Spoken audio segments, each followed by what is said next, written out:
Welcome to Disney with Tazel. This time we're going to be covering some of the technology that's going to make our lives going to Disney a lot more useful. We're going to be covering some things that can be used before we get to Disney and some stuff that once we get to Disney itself, both in the hotel and in the parks.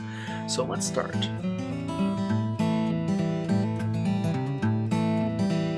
Now, before we get to Disney, we have to plan to get to Disney. I use a lot of different websites besides the actual Walt Disney World website itself in order to plan for things. The very first one I go to is touringplans.com. So if you go to touringplans.com, there's a lot of free information that you can use. You can pay for the subscription for a full year for $15, and it's quite a good deal. I've been paying for it for it's got to be 9 years now or so. So it's definitely a good deal. There's information on when to visit the parks, the crowd calendar. There's information about how to plan your day at the Disney parks. Just a ton of information in there. So I use it as a way to figure out where I'm going, when I'm going, so that way I'm not wasting a ton of time in line and with a whole bunch of different crowds. The second place I go is Old Laughing Place, WDW Transportation Wizard. This thing will give you a whole bunch of information as you see here. So I chose Disney Springs, I said Animal Kingdom, and it tells me by car it's going to take about 20 minutes, by boat it's going to take 50, walking after a transfer is 43. So it'll give you a whole bunch of different options, and as you see here, there's a ton of different choices that you can choose from, and not everything's in there. I have noticed sometimes car travel isn't showing up. I don't know if that's a problem with the site itself or if it's just missing, or you can't do it, because I know, for instance, you can't drive to Magic Kingdom. So there's some little hookups there, but when you're making a plan, trying to figure out, well, am I going to be able to go from Magic Kingdom to Hoop-De-Doo Review, and then after my Hoop-De-Doo dinner, go over to Epcot to see the fireworks? Is there going to be enough time? Can I make that transportation? This is a good way to sort of plan all that stuff out. Another place that I go to get a lot of pre-planning done is WDW Prep School. Now, I primarily use this for something a little maybe odd. So a lot of times when you go to the parks, you'll figure out, hey, this is here's the map, here's all the different places I want to go, here's the events that are happening. What a lot of people don't realize is you can actually get a hold of those maps, a lot of those things. So for instance, here is the Epcot map. So we're loading that up here. There we go. Here is the current Epcot map. As you see, this is the exact thing you will get in the parks. This is available to travel bookers and everything else along those lines, so they can print them out. It's part of the WDW media arm, and you can see what's happening instead of waiting to get those actual map booklets. You can start planning things out and go from there, which can save you a lot of time. And this site also has a ton of information, not just the maps itself for the parks, but also for special events and everything else along those lines. So if you're going for something very particular, you can find out a lot more information there as well. And then lastly, the prep that I do is on this guy. So there's a bunch of apps here that are really, really useful. First up, no-brainer, My Disney Experience. You're going to want My Disney Experience because that's where your hotel reservations, your fast passes, your pretty much everything that's happening in your Disney life is going to be in this application.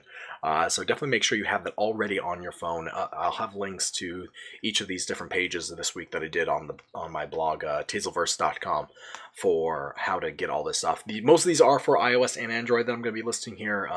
If not, I'll point that out. But usually you can find them both, and I have links both to the iOS App Store as well as the Google Play Store. So again, My Disney Experience is free, doesn't cost anything. Make sure you have it. Next two are also from Disney. You're going to want the My Disney Store as well as the Shop Disney Parks app. So the My Disney Store is the full app. It's what you would find in your local mall, for instance, all the things that they have there, or via the website. The Shop Disney Parks is a little bit different because it'll have all the things that you're going to find in the parks. You're going to be able to scan the items when you're in the parks. So, for instance, I was trying to find a Pirates of the Caribbean shirt. It was in the wrong size where I was at. I was just easy to, with this app, scan it, find it. I had it on my device, checked out what was going on there. And in this case, my dog is walking away for some reason. But in this case, I was actually trying to find the different size, and I found that it was available in this other store, and I was able to go get it there on the next day because they had it in stock. And then if they didn't have it, for instance, you can always order it online and have it shipped to your house at home or apartment or some other location at that point. So very useful, especially for those more niche stuff. And a big way to find, is there someplace else in the park that has it, or am I going to have to order this and have it shipped over to me? Again, I mentioned touringplans.com. You can check them out. They have an app as well called Lines, and that is specifically for crowd. The crowd calendar is for the planning, but the Lines is for the, hey, I want to be able to do 15 items. Can I do that? Is there going to be enough time? You can specify, if you walk fast, if you walk slow, if you're trying to minimize wait time or walk time or a mix of the two. There are free plans they offer, but to get really the full value of that, you're going to want that customizable plan so you can choose exactly what you want, have it organized, have it set up for the day, for the time, for the park, and all those different things. And they have a lot. Just check them out. It's really good. As I said, I've been using them for 9 years now, and I highly recommend it. For those flying down, you're definitely going to want to have 2 different apps besides your airline app. Whatever you're flying, you want to make sure you have them. But I like having Flight View. Flight View allows you to book a whole bunch of different flights all in the same. So if you have connecting flights or your return flight, you can have it all in one little package. And it's oftentimes it'll let me know when there's a delay or a plane has arrived or something along those lines before the airline app itself will let me know, which is kind of nice.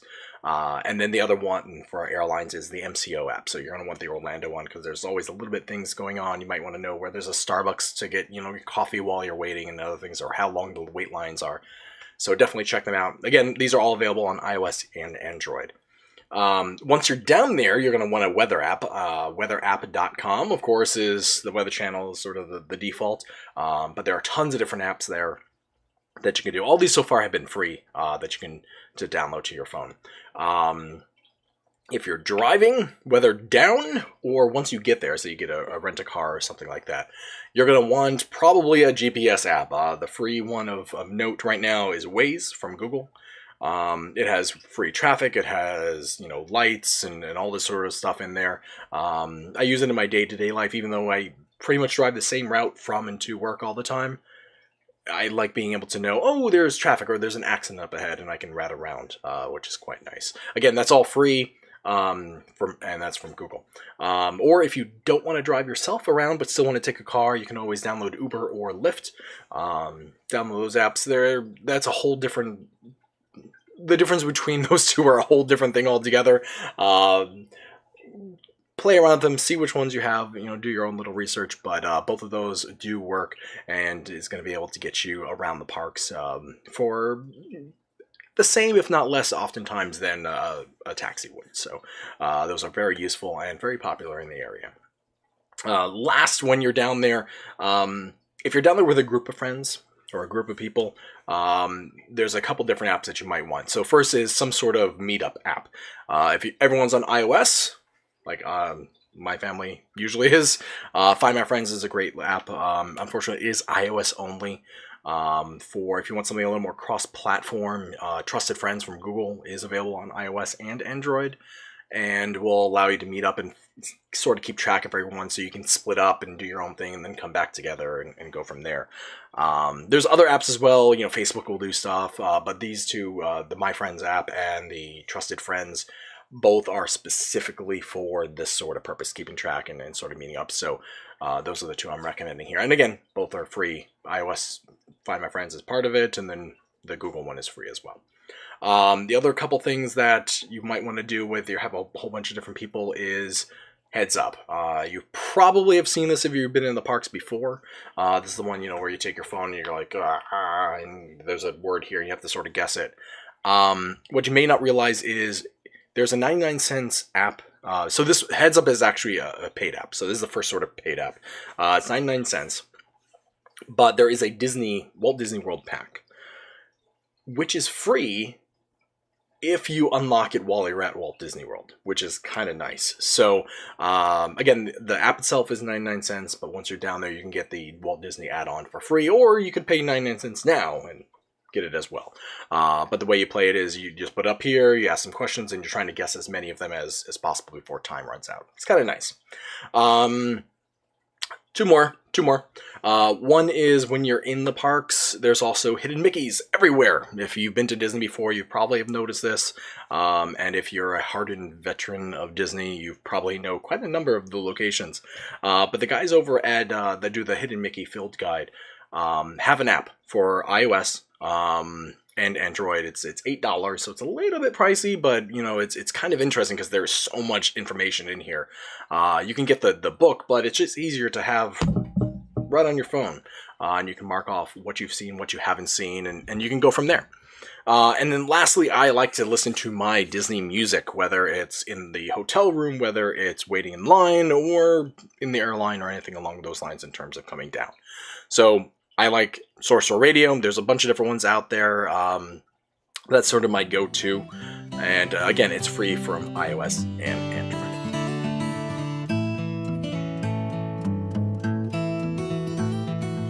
Now, once I'm in the parks, there's a lot of different tech that I use there as well. I'm going to start off with one that might surprise you a little bit.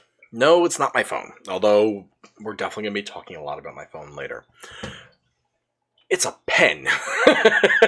Yes, an ordinary pen. This one's actually I don't know if you can really see that. It's a Walt Disney Resorts pen that you get in the hotels.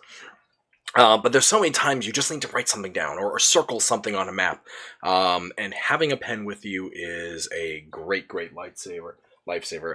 And in fact, do I have it with me? Yes, I do.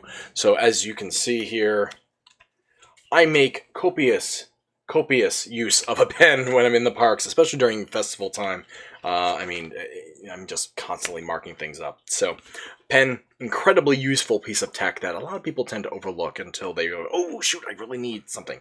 Again, you usually will have one in the park, but if you bring them down with you, it's going to make your life a lot easier, because you usually only get one of these. So, bring a pen with you.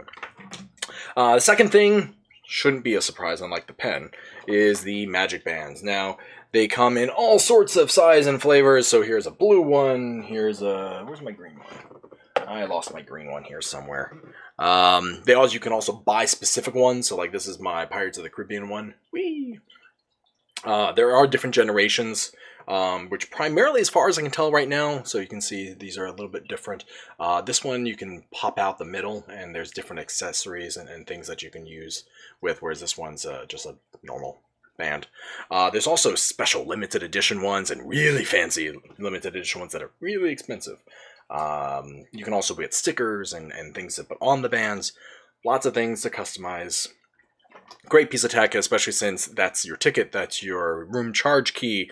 What else does it do? It does your room key, your charge key, your fast passes are all built into that. Next up, the phone. So as I said, we've covered quite a bit of the different apps at this point, but it's good to have all your reservations in one place. You do get emails for everything, but I like to having everything in one place here. I make a PDF and keep everything organized. Calendar is a great way to keep things organized as well, especially for your fast passes, for your dinner reservations, your hotel reservations, that sort of stuff. And of course, your My Disney experience. It has an interactive map, so that means no matter where in the park you are, you don't have to try to figure out in the map, where are you, what's going on. You can just look at the map and go, oh, I'm here, and the closest restroom is that way. Oh, let's go over there. Especially, if you have kids with you, and bathrooms, you need to be able to get to a bathroom pretty quickly. Trying to go real fast. There's a lot of tech that I tend to use. And your phone, you're going to notice, is going to run out of battery pretty fast. A lot of people are going to be using the phone, so it means a lot of traffic on those cell towers. Now, you're going to want to keep them charged. There are places in the parks where you can keep them charged, which I'll get to here in a bit, but I like to carry around with me battery packs. Now, the one I primarily carry around is this guy. This is my Ryobi RAV Power Turbo Series. This one specifically is the USB-C 20,000 watt battery. This thing will charge my phone 4 to 5 times, no problems. And it's got multiple ports here, so it's got two, a fast charge and a regular, as well as a USB-C, which is nice, especially for the newer devices. It's a little heavy. I have to admit, it's a little heavy. But the fact that I can charge my phone so many times and the people with me so many times is quite useful. Also, make sure, since this is just USB, make sure you have the different charges you need. So make sure you have your Lightning ports and your micro and your USB-C cables and all that sort of stuff. I also like to keep with me a second itty bitty one. This one again is just plain old boring USB, so same charges apply. But there are some days that you just need a little bit more juice, or you forget to charge it, which has happened to me before, and having something like this on hand just as extra backup is quite nice. It's pretty small. You can even get ones, and I think I linked to it on the article I posted this week, that has the cables built in, so even if you get the cables, it'll have it. So very useful to have. Also, you're going to want to be able to have a little bit more. If you're just going to charge your devices, that's great. If you want to have your phone with you, that's great. I'm going to bring a little bit extra, a little bit more this time around. So I'm bringing this guy. This is a little GoPro. So as you see here, it's itty bitty. I just have it in this nice little case here, which is quite nice. It's a little, tripod stand, so I'll be able to... There we go. Little tripod stand. So I'll be able to record a whole bunch of stuff. Don't bring the SLRs unless you're specifically going to take pictures. I don't recommend it. Try to keep something small. Phone cameras have come a very long way. Even pocket cameras. Don't go an SLR, go do a pocket camera of some sort, because that's going to be much more convenient. And when you go on those rides, you're going to want to be able to put it away someplace and trust that you have it. Whereas an SLR, unless you're specifically going to the parks, taking a bunch of pictures and going back to the hotel, it's not, you're not going to be using it very much otherwise than that.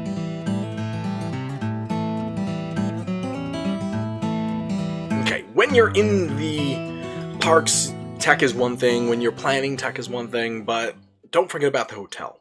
There are definitely things that you're going to want to bring and just leave in the hotel. So for instance, a computer. A computer is very useful when you're on vacation to offload all your camera stuff. And did you remember to empty the camera before you left? If not, computers can be very good to get enough space to get all those items. You may not need it. So, for instance, if you have plenty of room on your phone, you should be good. Sometimes, I won't bring my computer, especially if I'm not doing a lot of articles or other things like that, and I'll just use my iPad. Because the My Disney Experience works quite well on that, and just checking for the last-minute fast passes on the My Disney Experience on the iPad is a very nice experience. But I do like having the computer available to me. I tend to bring an HDMI cable so I can connect it to the TV and use that as a second monitor if I need to. But, how you use the computer in the hotel is sort of up to you, and go from there. I also like listening, as I mentioned before, to Sorcerer Radio. And I like having a little bit extra noise. So I actually bring this guy here. This is just a nice little Sprock Aura Blue Note.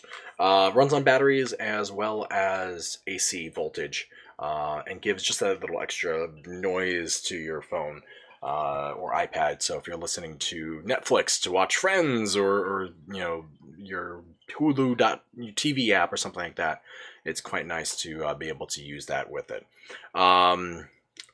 And let's see. Also, I know I mentioned phones and iPads. I like bringing that sort of stuff for the kids as well. So a Kindle or a leftover iPad that's loaded with Disney videos or stuff like that. I tend not to like bringing that stuff into the parks, but in the hotel room, it's nice to have as an extra sort of thing, especially if they have homework or other stuff, or they want to keep up with their friends at home. Obviously, your mileage will vary with that, but something to be aware of. Also, speaking of all this electronic stuff, make sure you have enough ports. So I tend to bring just a couple multi-adapters with me, as well as some multi-prong extension cords, because they never give you enough ports. They never bring enough ports. I mean, I have iPhone, computer, iPad, multiple battery packs. All this stuff needs to be charged overnight. You usually get like 4 ports or something like that. So I like having these guys available so that way I can move the ports around that I need, as well as add more ports to charge everything. Speaking of which, make sure you have all the cables you need. It might be very tempting to say, hey, I have 5 iOS devices. I'll just bring 1 cable because I can charge all of them. Except that they're all going to be trying to charge at the same time. So think about how you're going to be charging your devices ahead of time. Make sure you have the right cables for that. Let's see what else. Oh, another thing I tend to bring in the hotels with me. They tend to be really dry. So I've been using this for quite a long time, and it just recently broke on me. So I must have had this 4 or 5 years now.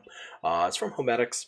It's a little personal cool mist thing. It uses a little wick and an atomizer at the top. It's very small, very light. You get about 4 or 5 hours, which for most evenings is pretty good. But they do have one that I just got, and we've been trying it out, and I've been playing with it a little bit over the last day or so. It's about twice as tall. Oops. But this thing will last about 10 hours. It's about twice as much. This one's 30. That one was about 15. But it's a very small footprint. It runs on AC power, so you just plug it in, and it just gives you a little cool mist off the top. So it keeps those dry hotel rooms a little bit more humid. And if you're a snorer or are traveling with someone who's a snorer, having a little bit of extra humidity in the air tends to help that. So I like to bring this with me when I go in hotels. Another thing is a white noise machine. For my phone, there is a great little app called My Noise. It's available on iOS. There are different ones for Android as well. That's one I happen to know. And it's good to pair with this. And you can customize it with rain with a little bit of lightning and maybe some crickets or something like that. It's really nice to drown out that, if you're in Pop Century, for instance, a lot of traffic noise, especially during competition time when you have cheerleaders and everything else going on, lots of kids. It's nice to be able to drone that sort of stuff out. I don't have that as much at Disney, but it's nice to have that there if I'm in a position where it's a little more noisy than I might like. Although usually I do have the the Resort TV music going on in the background. In fact, I even found it on YouTube, and I have it downloaded on my computer so I can listen to it even here, which is kind of nice. Now, that's all the stuff that you should bring. Things you shouldn't bring. So I've already touched a little bit on the SLRs. Don't bring those into the parks if possible. You can bring them to the hotel, but packing, unless you're specifically going for taking pictures of safari, don't bring the SLRs. So along that sort of stuff, selfie sticks. Don't bring a selfie stick. Why? Because they're not allowed in the parks. In fact, I'll have a link here. And again, I'll have links to all this stuff, to all the different articles, which have all the different links. But selfie sticks are allowed in the parks. And here are the Disney park rules that show that you can't bring selfie sticks into the parks. Now, I'm a little bit concerned if this is considered a selfie stick or not. I mean, this is really, really short. And it is, as I said, a tripod. So I don't know if this counts as a small tripod or a selfie stick. There's no buttons, so I'm hoping that's not the case. I'm going to bring, just in case, an actual little tripod thing, but this has a handle, and I kind of like being able to do that. So hopefully this is fine, but definitely don't bring a selfie stick. That's an actual selfie stick. Also, don't bring one of these into the parks. No, they're not allowed either. It might be nice to be able to just walk around and have the thing videotape you and take pictures as you go around, but these are prohibited and they will be taken away from you if you try to bring it in. So don't even bother bringing those into the resorts. I don't think they're technically permitted or prohibited from the resorts, but you know what? I don't want to risk it. I don't want to lose my drone, so don't bring those into the parks or the hotels if you can avoid it.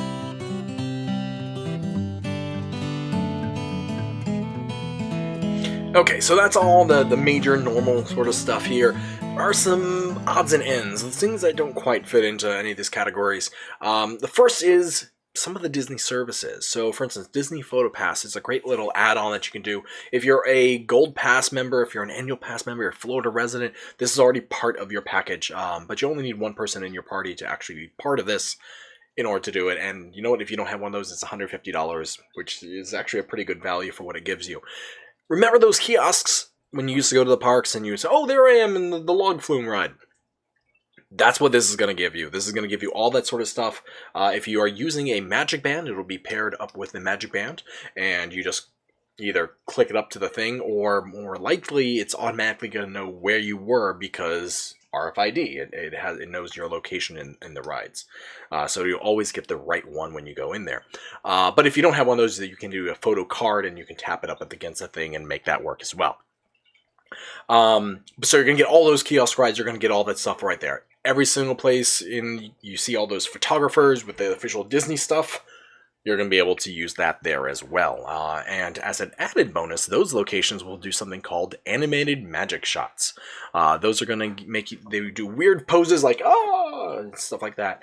And when you get your photos back, you're going to see that all of a sudden, oh, Tinkerbell flies and lands in your hand, or other stuff like that, which is a nice little magic add. So make sure to take advantage of all those different locations, in front of Spaceship Earth and the castle, and when you're meeting Pluto and Donald and Mickey and all that sort of stuff. So that's automatically included in there. You can always give them your camera, but having PhotoPass is just a really easy way, and it shows up right in the My Disney Experience app. Or if you are not in the parks and you've gone home for, I think it's a month or so, you can go to the PhotoPass website and download them right to your computer, and even buy prints and other things like that. And it's not just photos, so it's a little misleading. It's called PhotoPass, but they have these videos they do. I know of two currently. There's Tower and Terror and Seven Dwarfs Mine Train. I'm sure they're going to add more of this as they go along, but they're like little commercials for the rides that star you.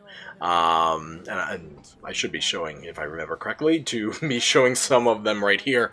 So for instance, this one here is the Disney PhotoPass for Tower of Terror. As you see, I'm over there on the left side with my Mrs. Tazel. And it's very nice. It gives you a little bit more than just a photo. It gives you your own little a star in a Disney commercial, which is quite nice. Also, while you're in the parks, make sure to take advantage of Disney's Wi-Fi. If you are in the parks themselves, it's called Disney Guest, and if you're in the Disney resorts, you're actually going to find two different ones. There's Guest Wi-Fi Disney, which is in the resort rooms themselves, and then there's public space Guest Wi-Fi in the areas that are the pool and the lobby and the arcade and the restaurants and those sort of different places. So look for those. It's going to save you a lot of juice because the cells tower isn't going to be trying to connect constantly to transfer data. Although keep in mind you are on there with a lot of other people, so it's a pretty big network. Treat it like you would a Starbucks network. Don't be doing your banking and other stuff over that willy-nilly. I mean, most of those are pretty secure, but treat it like you would be at a Starbucks or an airport or something like that. It is a public network, even though it is Disney. Lastly, we got two more things, sort of odds and ends here. So what you want to do is charge these guys. So as I said, I have battery chargers and stuff like that, but there are charging stations all over the parks. Look on your map, all the different places that have chargers. Over in Rapunzel over in Magic Kingdom, there's a charging station, and they have USB and they have AC adapters, so you might want to bring a little adapter yourself to charge your devices if for some reason you don't have your battery pack, which is kind of nice. But you're going to be with a lot of other people, which is why I like to use the battery ones. There's also something called fuel rods. You can find them also on the maps all over the Disney parks. You get about it's $30 to participate in this thing, and it's a little rod about yay big, and it comes with all the cables and everything else. Unfortunately, that only gives you about charge for one device, but you can basically unlimited refills. You just pop the old one in. It spits out a new one, which is quite nice. As you get later in the day, I do find that those tend to be a little bit more lower in quantity. It depends on how busy the park is, and so sometimes you might get to a spot and go, oh, when we're currently out of charged fuel rods to give you right now. So do keep that in mind. But it is very convenient. It's $30. It doesn't cost that much, so it might be worth it, especially if you're not, you don't want to lug something like this around with you constantly. Also, you get FastPass. Make sure to take advantage of that. Most people are familiar with that sort of thing. Definitely a technology-based thing that's going to make your life a lot easier. Bus stations have the TVs now. Most of them have been updated at this point where you can see, oh, I just missed the bus to Epcot. Okay, well, I have 15 minutes before the next one's supposed to show up. Or you might go, oh, that's supposed to arrive in 1 minute. I just made it. Yay! Sometimes they're hit and miss, but usually they're fairly accurate. So you definitely take advantage of that. Definitely good tech in the parks. Also, some of the other sort of weird, I'm calling it tech. First up, you can bring stuff in the parks around with you. You can carry all the stuff you buy, but why? Especially since if you're in the resorts, you can take advantage of the package pickup stuff. So it's nice to have, they'll deliver it right to your resort, and you can pick it up at your local area at the resort. Keep in mind, you do need at least 1 day. You have to be booked in the next day in order for them to ship it there. So if you're leaving the next day, it's not going to work. But if you are going to be there, then you don't have to carry it with you. But if you are leaving the next day, you can still have it shipped to the front of the park. So at least that way you don't have to carry it around.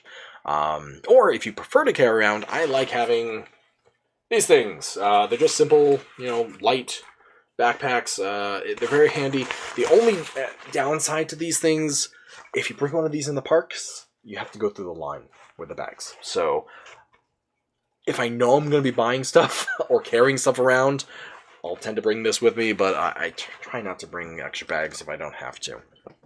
Also, keep what you're carrying with you at a minimum. So women, if you can avoid bringing your purse, great. Guys, I tend to have my wallet. So I tend to have, it's this little book that has, all my credit cards and everything else right in here.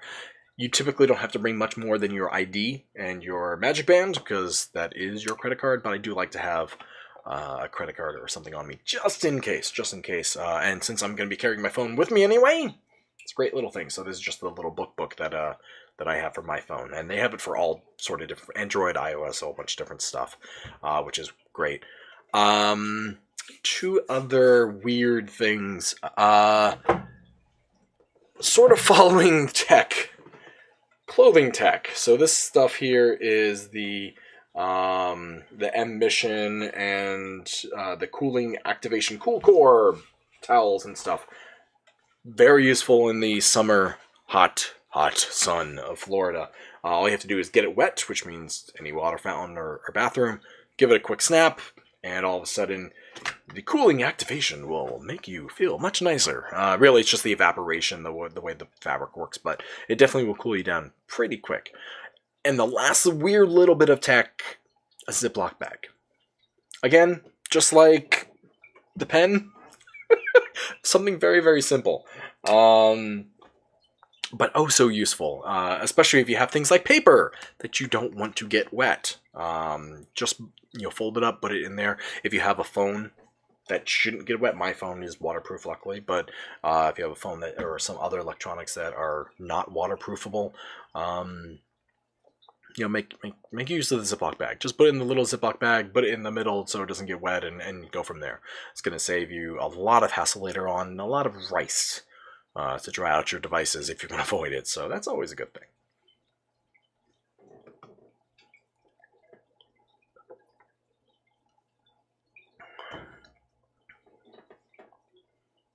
Okay, and that's all the tech that I bring with me. I'm pretty sure I caught everything. I think the only thing, like a step watcher, but most people at this point have some sort of electronic, whether it's step counter, whether it's their phone or their Apple Watch. You can see that's my Disney one.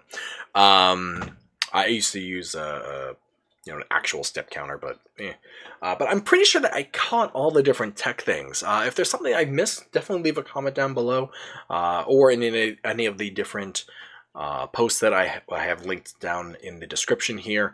Check those out over at Tazleverse.com. And as I said, that has all the links to all the different products and app store, whether it be the Google one or the iOS one, as well as links right to Amazon.com for all those different products, especially this. This is quite useful. There's a whole bunch of different ones, but this is, as I said, this is the one that I like. Check those out. Check it over at Tazleverse.com. This has been Tazel with Disney with Tazel, and hopefully this has been quite enjoyable for you guys, and hopefully the tech will make your Disney a little bit enjoyable as well. Hope to see you guys next time. Bye.